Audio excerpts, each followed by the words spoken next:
السلام عليكم أصدقاء ماروكو ستاديوم، ومرحبا بكم في حلقة جديدة كترصد لكم آخر ما كاين في الملاعب الكبرى اللي كيعرفها المغرب استعدادا لكأس إفريقيا 2025.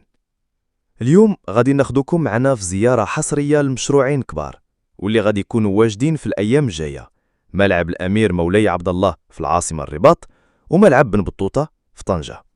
تابعونا مزيان، راه كاين مفاجآت كتيرة. نبداو من رباط. ملعب مولاي عبد الله وصل للمرحلة النهائية ديال الأشغال، والتاريخ الرسمي للتسليم تقرر في 31 يوليوز 2025، يعني غير شوية وباش الملعب يولي هاهز 100%. التحولات اللي طرات عليه كبيرة بزاف.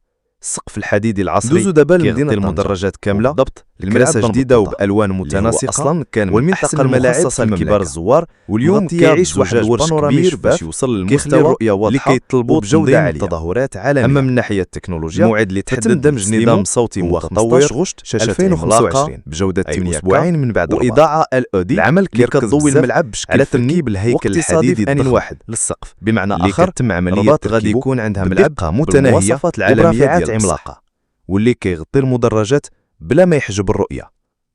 من الداخل تبدلت الكراسي كاملة بلون متناسق كيعطي واحد الجمالية خرافية، ومن الخارج تم تزيين محيط الملعب بممرات للراجلين، أشجار، إضاءة فنية، وحتى الواجهات الخارجية كتوصل للمسات الأخيرة في واحد التصميم المعاصر اللي غادي يخلي أي زائر ينبهر.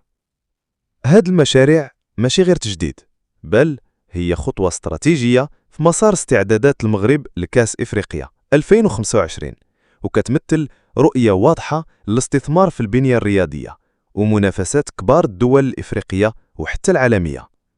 العاملين في هاد الأوراش من مهندسين، تقنيين وعمال خدامين ليل ونهار بحر الصيف وبرد الشتاء باش كلشي يكون واجد في الموعد.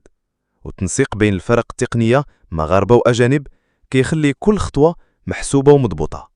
الأهداف واضحة: تجهيز ملاعب في المستوى العالي، تعطي صورة مشرفة على المغرب وتكون فخر لكل مغربي ومغربية.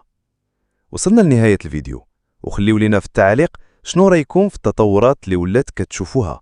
واش كتشوفوا أن المغرب غادي يكون فعلا وجد لاستقبال كأس إفريقيا؟ وشنو أكتر حاجة كتشوقكم في ملعب الرباط أو طنجة؟ ما تنسوش تبارطاجيو الفيديو مع الأصدقاء، ديروا لايك واشتركوا في ماروكو ستاديوم باش يوصلكم الجديد ديما. إلى اللقاء في حلقة قريبة، وتحيا الكرة المغربية.